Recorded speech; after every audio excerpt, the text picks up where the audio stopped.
కేసీఆర్ ప్రభుత్వం వచ్చినాక మీకు తెలుసు హైదరాబాద్ నగరంలో కాదు మొత్తం తెలంగాణలో భూముల ధరలకు రెక్కలు వచ్చినాయి. 5 లక్షలు కూడా పలకని భూమి ఒక్కొక్క కాడ 50 లక్షలకు పోయింది. 10 రెట్లు 20 రెట్లు 30 రెట్లు పెరిగిన భూములు ఎన్నో ఉన్నాయి తెలంగాణ వ్యాప్తంగా. ఆదిలాబాదు, నారాయణఖేడు, ఈ మూల ఆ మూలని కాదు, అలంపూరు, గద్వాల అంతటా భూముల ధరలు పెరిగినాయి. ఇవాళ రేవంత్ రెడ్డి గారు ఏం చేస్తున్నారంటే ఆయన ప్రభుత్వం ఏం ఆలోచన, ఎంత పెద్ద కుంభకోణం అంటే ఇదేం పాలసీ అంటే తెలుసా మీకు?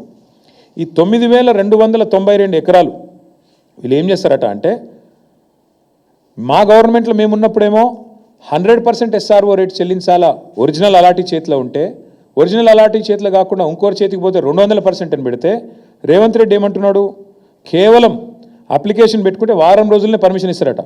ఏది TS ఐపాస్ లెక్క, అర్జెంటుగా డబ్బులు కావాలి కాబట్టి, అర్జెంటుగా లూట్ చేయాలి కాబట్టి వారం రోజుల్లో పర్మిషన్, మరొక వారం రోజుల్లో స్పెషల్ CS ఆధ్వర్యంలో కమిటీ అప్రూవల్, మరొక వారం రోజుల్లో ఫీజు డిమాండ్ నోటీస్, 45 రోజుల్లో మొత్తం ప్రక్రియ పూర్తి. అన్నింటికి మించిన హైలైట్ ఏంటంటే 100% 200% నిబంధన మనం పెడితే మన కేసీఆర్ గవర్నమెంట్లో 30% కడితే చాలంట. ఎంత హైలైట్ అంటే 30% చాలంటే, ఏది 30% SRO విలువ. ఉదాహరణకి మీకు ఎగ్జాంపుల్ చెప్తాను.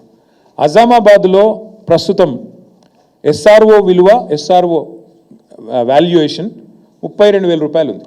కానీ అక్కడ మార్కెట్లో 150,000 ఉంటుంది. యాజ్ ఇట్ ఈస్ 5 రెట్ల తేడా ఉంటుంది. బాలానగర్లో 45,000 ఉంది, కానీ బయట మార్కెట్లో 2 లక్షలు ఉంటుంది. జీడిమెట్లలో 32,000, 12,000 నుంచి 32,000 ఉంది. మార్కెట్ వాల్యూ దగ్గర దగ్గర 1,00,000 ఉంది. నాచారంలో 2,300 రూపాయల నుంచి 37,000 దాకా ఉంది. మార్కెట్ వాల్యూ 1,00,000 ఉంది గజం. నేను చెప్పేది చెర్లపల్లిలో 10,000 ఉంది గజం SRO ప్రకారం. మార్కెట్ వాల్యూ కనీసం 75,000-80,000 ఉంటుంది.